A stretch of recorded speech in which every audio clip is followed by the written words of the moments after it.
Cuando Dios da una palabra, puedes creerla con el alma, porque su fidelidad nunca falla. Porque Él no se limita ante humanas circunstancias, y si Él dijo que lo hará, así será. Mi trabajo es creer y caminar bajo la fe, y el de Dios será hacerlo. Él tiene todo el poder, porque Él no improvisa, Él siempre tiene un plan. Y aunque los tiempos no se presten, con todo y eso Él lo hará. Mi trabajo es creer y abrazarme a la fe. El trabajo de Dios es hacerlo. Él sabrá disponer los tiempos. Mi trabajo es mantener la calma en lo duro de las circunstancias. Salmo número 27, versículos del 1 al 5. La palabra del Señor dice así: Jehová es mi luz y mi salvación. ¿De quién temeré? Jehová es la fortaleza de mi vida. ¿De quién he de atemorizarme? Cuando se juntaron contra mí los malignos, mis angustiadores y mis enemigos, para comer mis carnes, ellos tropezaron y cayeron. Aunque un ejército acampe contra mí, no temerá mi corazón. Aunque contra mí se levante guerra, yo estaré confiado. Una cosa he demandado a Jehová, esta buscaré, que esté yo en la casa de Jehová todos los días de mi vida, para contemplar la hermosura de Jehová y para inquirir en su templo. Porque Él me esconderá en su tabernáculo en el día del mal, me ocultará en lo reservado de su morada. Sobre una roca me pondrá en alto. Padre, pedimos ahora que la bendición de tu palabra sea general a todos los presentes, que tu Espíritu Santo de una manera activa nos bendiga en esta mañana, y te ruego que todos tomemos decisiones firmes de obedecer, de aplicar a nuestras vidas y de recibir la recompensa que tiene el ser hijos obedientes a ti. Te lo ruego todo en el nombre de Jesucristo. Amén.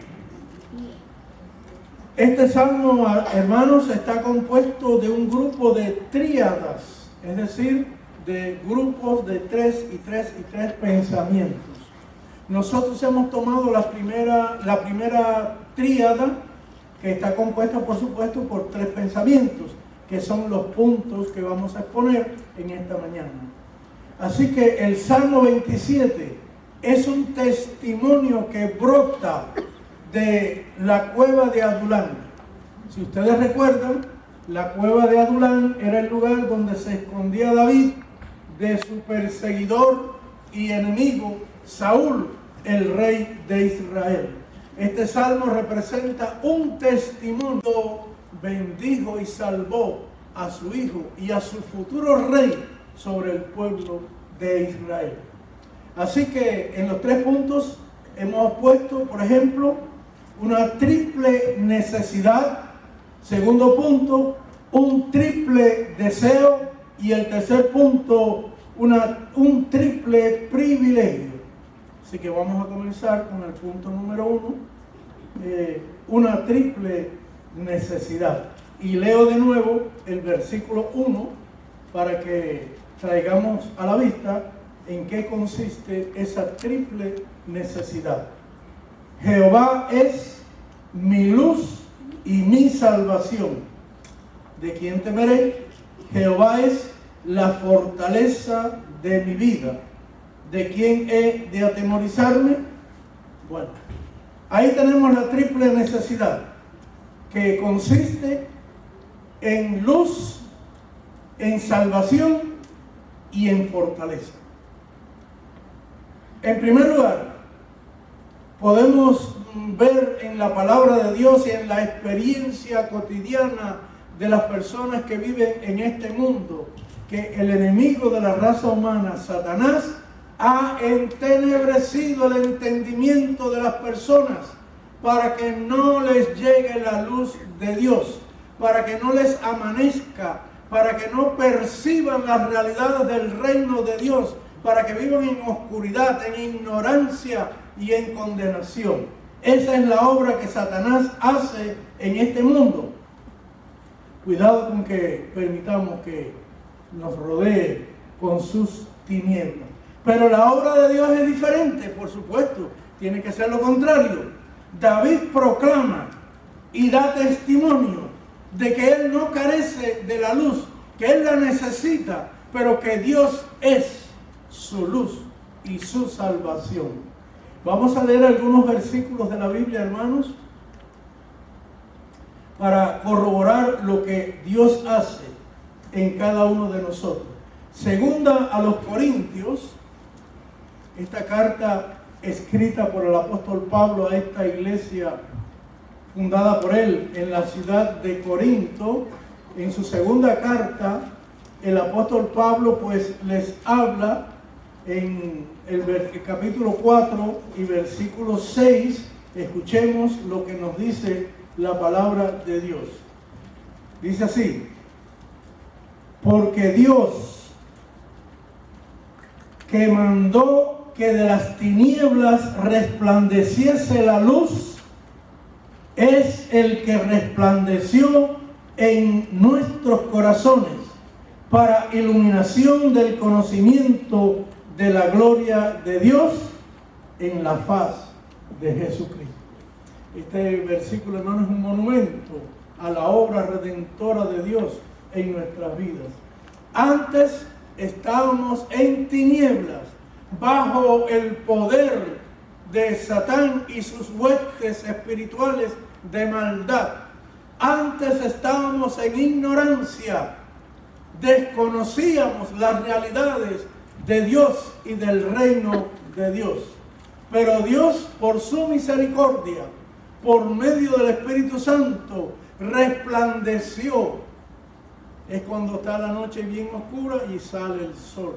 Dios resplandeció en cada uno de nosotros que recibimos a Jesucristo. Y Él es la luz que disipó las tinieblas. Él es la luz que nos da el conocimiento. Él es la luz que permite la vida espiritual en nosotros. Por lo tanto, nosotros también podemos decir, bueno, yo les pregunto, sabemos que Dios es luz, así lo declara la Biblia, pero lo más importante, dijo el gran predicador Spurgeon, que las dos palabras, él dijo, no sé si es exactamente las más importantes, porque hay tantas palabras hermosas en la Biblia, pero dos palabras muy importantes en la Biblia es el pronombre posesivo mío. Y yo, cuando el salmista dice, el Señor es mi luz, ahí está la clave. Todos sabemos, el mundo entero sabe que Dios es luz. Que cuando Dios fue a crear el universo, lo primero que ocurrió fue que sin la luz no podía crear el universo, no podría haber nada, no podría existir nada. Y Dios dijo, sea la luz. ¿Y qué dice la Biblia? Y fue la luz. ¿Y de dónde sacó Dios la luz? Bueno, en este versículo que acabamos de leer nos explica el apóstol Pablo. Fíjense cómo dice: porque Dios, que mandó que de las tinieblas resplandeciese la luz, de la nada, como llaman los filósofos, el fiat lux, de la nada, Dios hizo que resplandeciese la luz. Él es quien resplandeció en nuestros corazones.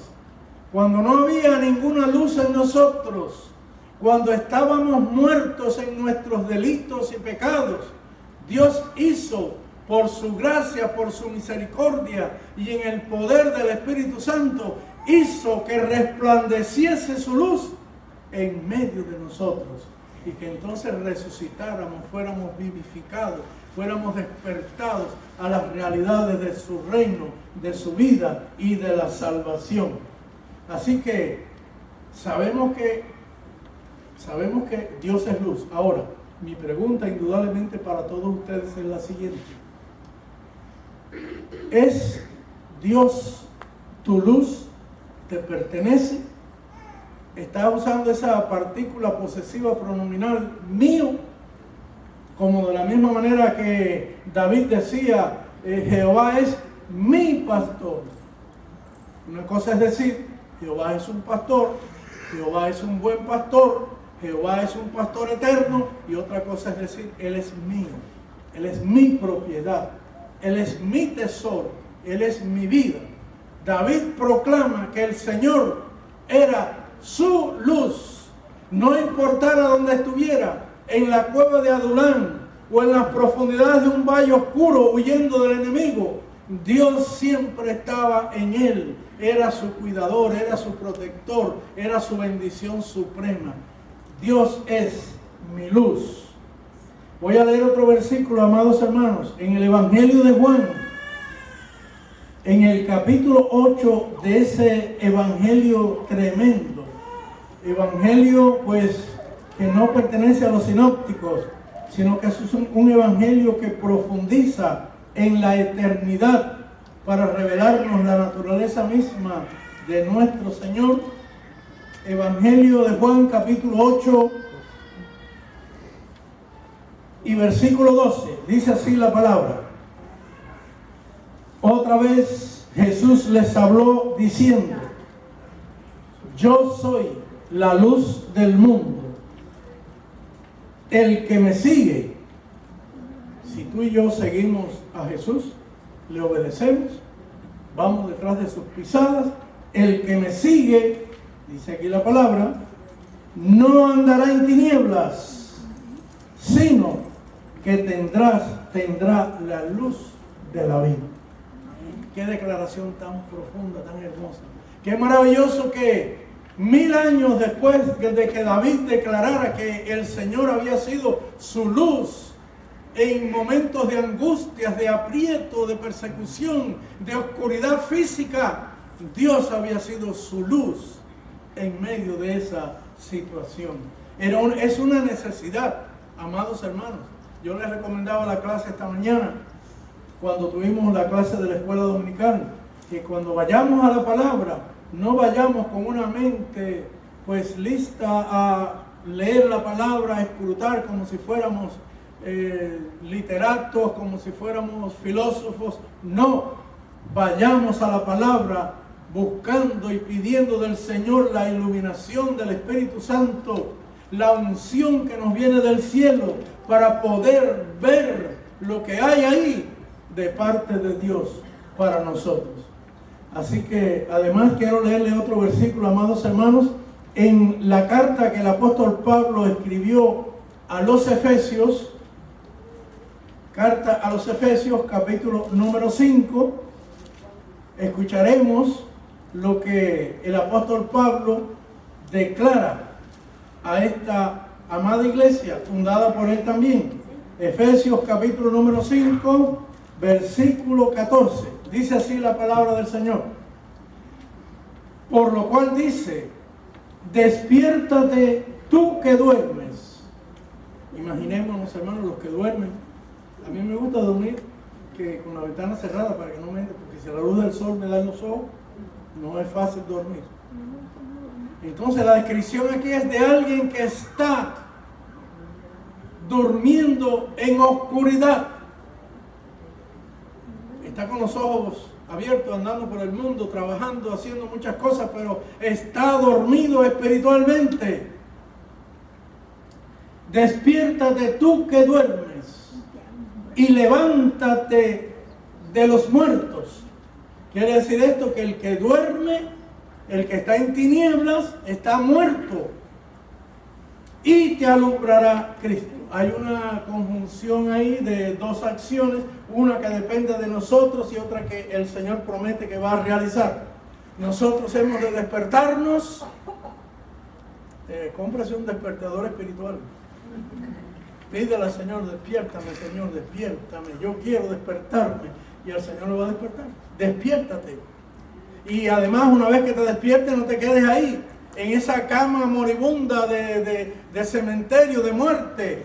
Levántate de los muertos. Y ahora viene la acción de Dios que nunca falla. Y te alumbrará Cristo. Te iluminará. Te resplandecerá en tu corazón. Iluminará tu mente. Será una mente sagaz, aguda en las cosas espirituales de Dios. Entenderá los valores espirituales. Iluminará tu corazón. Vas a sentir las cosas hermosas del reino de Dios. Iluminará tu voluntad y vas a decidir solamente lo que es correcto delante de Dios. Y, amados hermanos, pues te pregunto, ¿puedes decir, como dijo David, el Señor es mi luz? Es una necesidad que toda persona tiene. Qué hermoso es ser iluminados por el Señor. En el día de hoy, si tú le pides al Señor que Él sea tu luz, Señor, yo quiero que tú seas mi tesoro, mi posesión, mi gran tesoro, vas a salir de este lugar y vas a andar en el mundo y donde quiera que estés, iluminado totalmente por la gracia divina. La segunda necesidad que planteamos aquí a través del Salmo es que el Señor es mi salvación. Observemos que en ese versículo 3 veces David usa el pronombre posesivo mío. No es que Jehová da salvación, no es que el Señor Jesucristo concede salvación. Eso es cierto, pero lo importante para nosotros es que podamos decir, por medio de una experiencia viva, profunda, real, el Señor es mi salvación. Y quiero leer también algunos versículos en relación con estos. En el Proverbio, capítulo número 18, es decir, libro de los Proverbios, capítulo número 18, ese libro que ilumina tanto, nos da sabiduría para nuestro andar diario. 18, Proverbios 18, versículo número 10, dice así la palabra: torre fuerte es el nombre de Jehová, a él correrá el justo y será levantado. Es decir, antiguamente, amados hermanos, en ciertos lugares se edificaban unas torres, unas fortalezas, para que cuando el enemigo atacaba y había personas allí trabajando y entretenidos en su quehacer diario, tuvieran un lugar de refugio hacia donde correr. Esto es una imagen de la realidad de que cuando el enemigo ataca, cuando las circunstancias de nuestra vida nos sorprenden negativamente, cuando nos sentimos rodeados y muy amenazados, tenemos un refugio tremendo. Tenemos un lugar de salvación. Es el nombre de nuestro Dios. Jehová quiere decir salvación. A él correrá el justo, el que ha sido redimido por la sangre de Cristo, el que ha sido perdonado, transformado y creado en una nueva criatura. Y es urgente, correrá. Y el nombre de Jehová es una torre fuerte, es salvación. David había experimentado eso muchas veces y creo que nosotros también. ¿Cuántas veces nos hemos sentido amenazados que creemos que el mundo se acaba para nosotros? Pero cuando acudimos al Señor y le decimos: Señor, ayúdame, sálvame, como le dijo Pedro al Señor cuando se hundía: Señor, sálvame, que perezco. Y el Señor lo tomó y lo levantó y lo subió al barco. Queridos hermanos, el problema de Pedro es que le faltó la fe y la confianza en el Señor. Pero cuando nosotros le decimos al Señor con toda seguridad, creyendo que Él es nuestra salvación, entonces Él nos salva. El profeta Samuel dijo: no hay refugio como nuestro Dios. Así que Jehová es mi luz, dijo David. Esa fue la primera necesidad que Dios suplió en el corazón de este hombre. Segundo, la gran necesidad de los seres humanos es ser salvos. Cuando ustedes se pararon aquí enfrente en el llamamiento que hizo la hermana Marilis para que prediquemos la palabra, observamos que la gran necesidad de este mundo es la salvación de sus almas, ser redimidos, transformados, comprados por la gracia divina, por la sangre que Cristo derramó por nosotros. Hay un himno del hermano Tony Aguirre que canta de una manera muy hermosa, que él dice que por cuanto Cristo murió por ti, por eso vales más. Dios nos ha salvado, queridos hermanos. Dios es nuestra salvación. En el Salmo 37, quiero leer este versículo tan hermoso. Hermanos, los salmos tienen una teología tremenda, de hermosa, de buena. Salmo 37, versículo 39, escuchemos qué es lo que nos dice la palabra de Dios. Pero la salvación de los justos es de Jehová. Yo decía, bueno, Señor, es mía, pero es tuya también. No hay diferencia. Y Él es su fortaleza en el tiempo de la angustia. Cuando estás angustiado, ¿a quién vas a acudir? ¿A quién podemos acudir? ¿A nuestros amigos, a las personas influyentes de la ciudad? ¿O acudimos al Señor? Él es el refugio infalible. Él es nuestra salvación. Y finalmente, hermano, hay un versículo de Isaías que realmente me fascina, ese versículo de Isaías capítulo 12. Oigamos qué es lo que nos dice la palabra en la experiencia de este profeta. Isaías capítulo 12, versículo 2 dice: he aquí, esto es un llamado, mirad, oíd, Dios es salvación mía. Y me gusta mucho que él usa, como dice Spurgeon, una palabra tan importante, el pronombre posesivo de la primera persona, la salvación mía.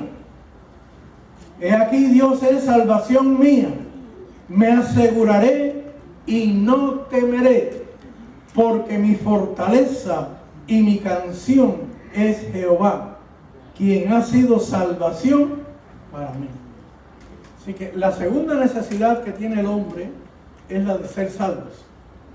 Eso pues se resuelve en la persona del Señor Jesucristo. En esta mañana, si tú no tienes a Cristo en tu corazón, pues no te atrevas. Esto te lo digo amorosamente, no te estoy dando una orden, pero sí te estoy invitando cariñosamente. No te atrevas a salir de aquí sin abrir tu corazón y recibir a Cristo como tu Señor y tal Salvador, porque Él es el que suple tu necesidad de ser salvo. Y en tercer lugar, hermanos, en ese versículo dice él que el Señor es mi fortaleza. Así que en ese versículo encontramos las tres necesidades más importantes del hombre expresadas en el testimonio y en la experiencia de David. Él es mi luz, mi salvación y mi fortaleza. Voy a leer un versículo del libro de Éxodo, donde el pueblo de Israel, que estaba atemorizado en Egipto, le temía al faraón y le temía a su ejército y a las represalias que esta gente podía traer sobre ellos. Éxodo capítulo número 15,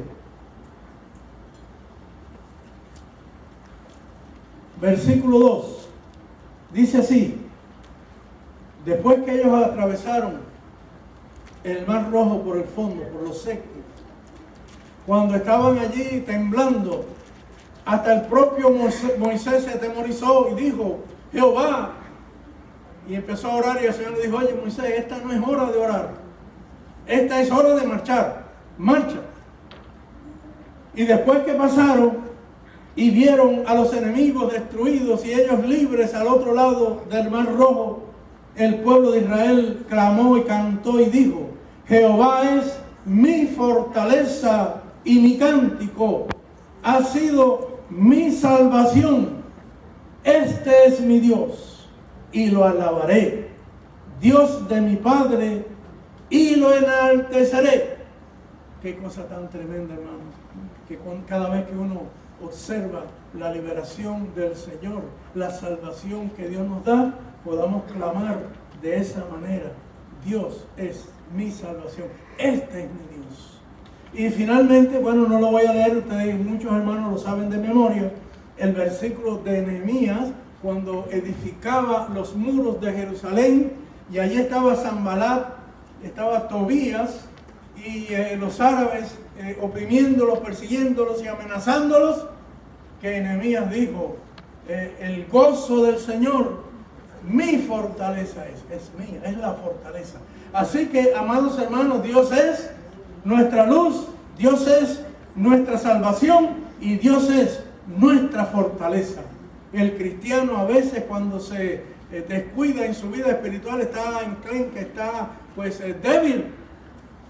Pero no tenemos por qué ser débiles nunca, puesto que el Señor es el más fuerte, el más poderoso, y toda la fortaleza del Señor se nos suministra de tal manera que podemos decir con el apóstol Pablo: todo lo puedo en Cristo que me fortalece. Bien, hemos visto la tríada de las necesidades. Vamos a ver ahora el triple deseo que había en el corazón de este hombre de Dios. Primero, ¿qué quería él? ¿Qué anhelaba él? Pues bien, morar en la casa del Señor. No dice visitar, dice morar en la casa de Dios. Yo no sé si en alguna ocasión ustedes o alguno de ustedes ha tenido la experiencia de no poder asistir a la casa del Señor.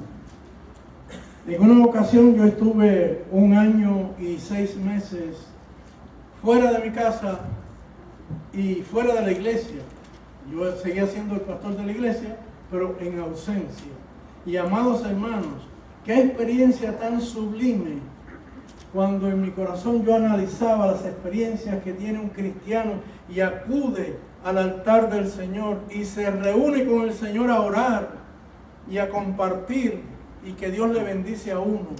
No hay nada más hermoso que estar en la casa de Dios. No me explico cómo hay gente que se desentiende y que por cualquier cosa pues dejan de asistir a la casa de Dios. ¿Qué quiere David? Pues morar en la casa de Dios. Eso me recuerda a mis hermanos cuando yo me convertí, que me decían, burlándose: bueno, mejor es que te cojas la cama y te la lleves para la iglesia, porque ellos sabían que para mí era un gozo asistir a la iglesia. En el Salmo 42 y versículo 2 dice: mi alma tiene sed de Dios.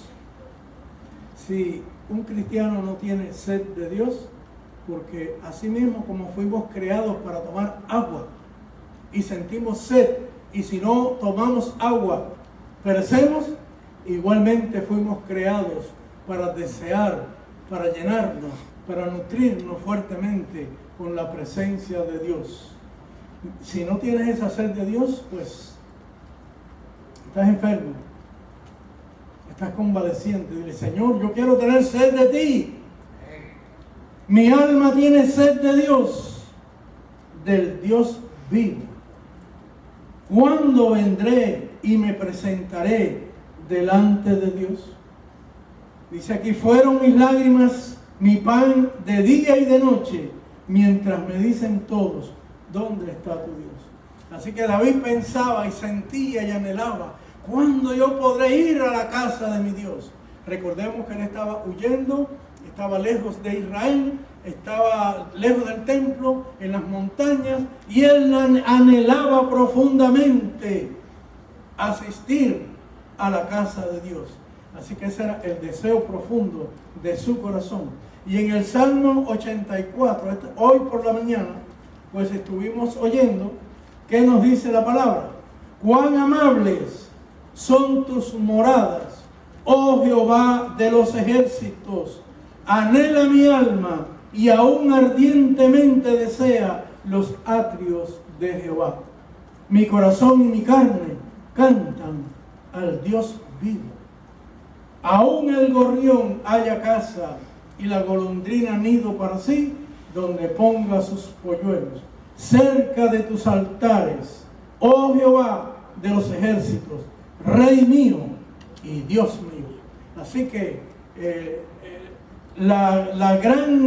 gran deseo de David era estar en la casa del Señor.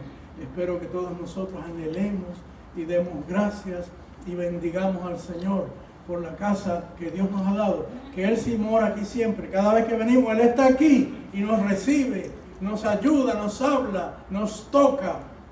Pensemos en cuántos cristianos a través de la tierra en este momento no tienen el privilegio de tener una casa de Dios donde adorar. Y si Dios nos ha dado a nosotros esa oportunidad, pues Señor, ayúdame como David a tener deseo profundo de Dios para contemplar la belleza del Señor. Para contemplar la belleza del Señor. El versículo 4 de este Salmo 27, voy a leerlo de nuevo para rememorar lo que nos está diciendo aquí el Señor. Una cosa he demandado a Jehová. Una cosa. Fíjense que yo, Señor, yo quiero que tú me permitas ir a tu casa. Muchas veces cuando yo invito a las personas a venir aquí al templo del Señor, me dicen, bueno, si Dios quiere. Y yo les digo, no tengo duda, Dios lo quiere. El que tiene que quererlo eres tú. Porque David dice, una cosa he demandado a Jehová. Ah, pero yo tengo que poner en acción eso que le estoy pidiendo a Dios. Esta buscaré. Yo lo buscaré. Me pondré activo, decidiré, pondré en acción el deseo y la necesidad de mi alma para buscar a Dios en su casa. Así que, amados hermanos, es necesario venir a la casa de Dios para contemplar su hermosura, la santidad de Dios, el amor de Dios, la presencia del Espíritu Santo cuando nos rodea, su gracia cae sobre nuestras vidas. ¿Por qué? Ahora yo decía, ahora nos explicamos qué pasó con María de Betania. El Señor fue a la casa de esta familia, eran 3 hermanos. No sé dónde estaba Lázaro, pero Marta estaba cocinando y afanada. Y María vino y se arrodilló a los pies del Señor. Y Marta se puso brava con el Señor porque se lo permitió. Porque una mujer no debía estar así, en los pies de un rabino. Y con María porque estaba desatendiendo lo que ella creía que era muy importante. Claro que era importante, pero no era el momento. Pero María se aferró a los pies del Señor y dijo, no me muevo de aquí. Estoy contemplando la sabiduría, la gracia, la bendición, el amor del Señor. Y no la pudo quitar de los pies del Señor. Así que es necesario ir a la casa de Dios. Es necesario allí contemplar la belleza de la naturaleza divina.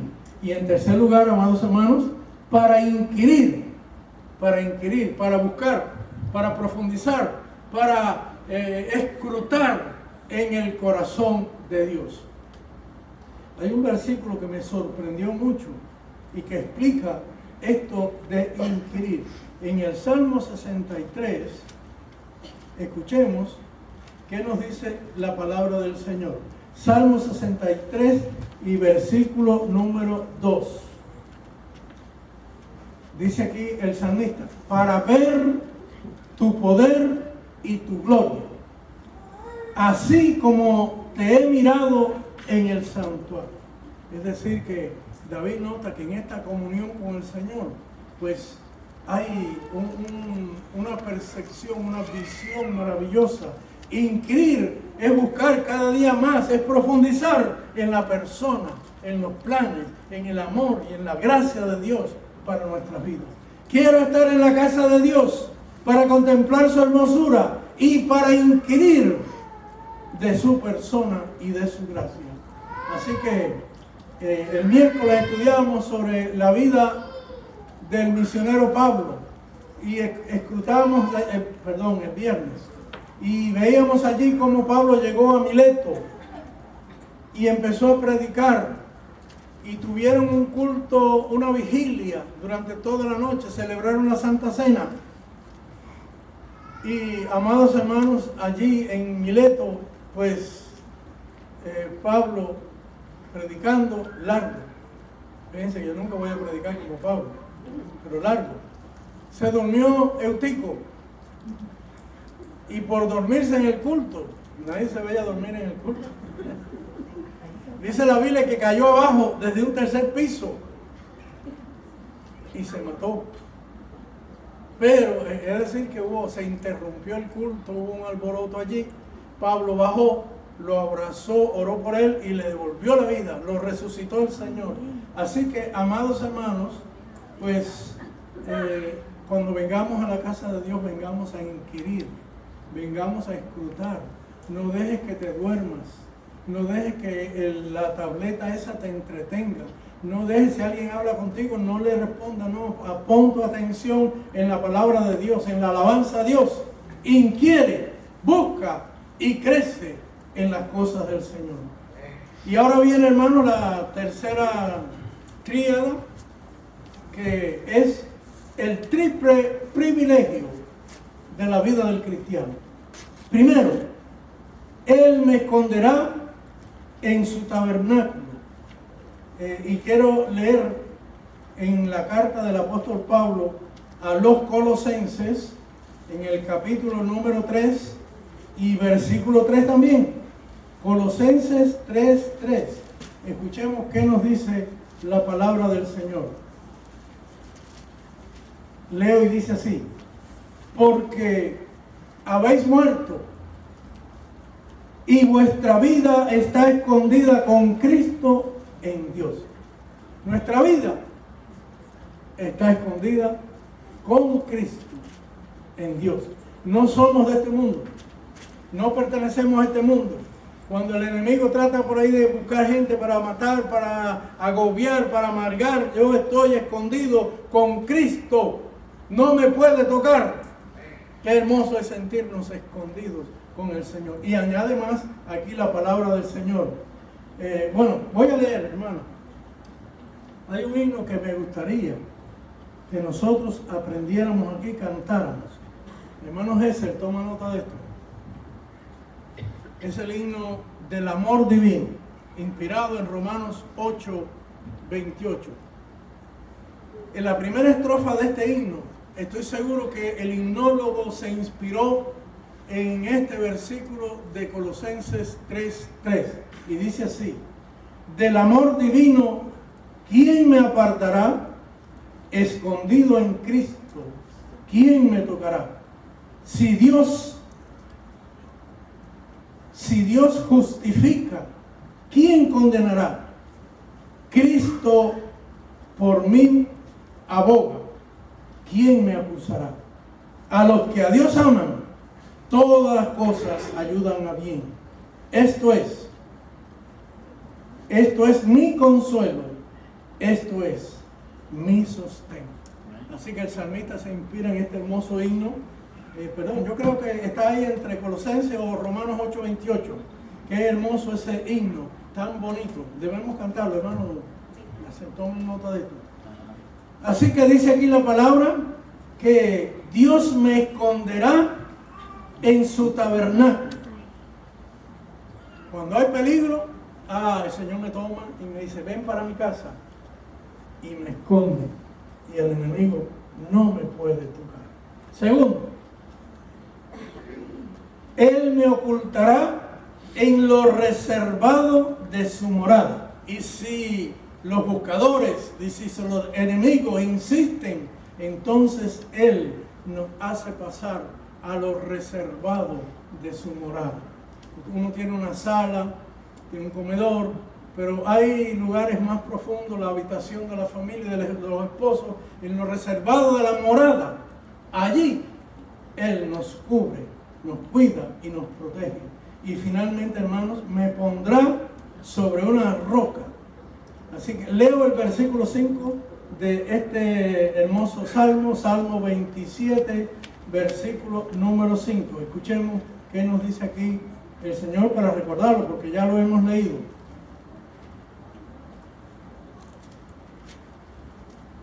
Porque Él, porque el Señor, porque Dios, me esconderá en su tabernáculo en el día del mal. Me ocultará en lo reservado de su morada. Y finalmente dice, sobre una roca me pondrá en alto. Me pondrá sobre una roca. Esto me hace recordar, amados hermanos, a dos personajes bíblicos. Primero a Jeremías, que lo metieron en una cisterna en el lodo cenagoso allí y ahí perecía. Y segundo, me hace recordar también a José, cuando sus hermanos lo echaron en la cisterna, en aquel hoyo oscuro, y allí ellos sabían que iba a perecer. Pero el Señor, que tenía un plan con José, lo sacó. Usó los medios que Él quiso, y lo sacó, y después lo puso en una roca alta.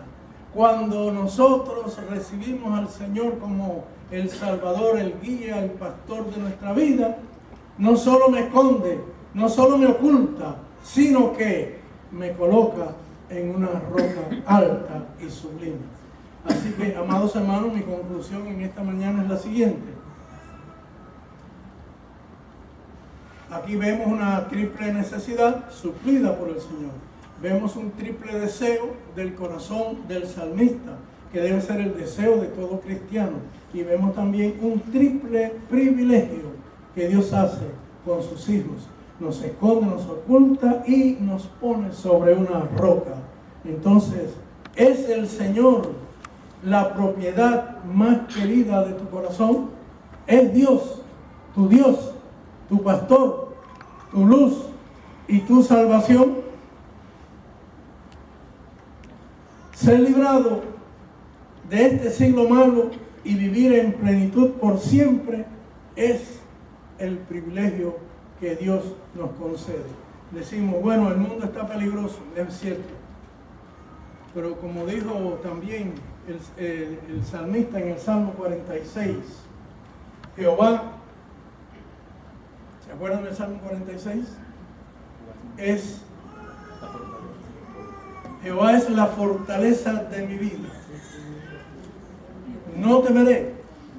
Así que en esta mañana nos espera un mundo cruel allá afuera. Nos espera una eternidad sin fin.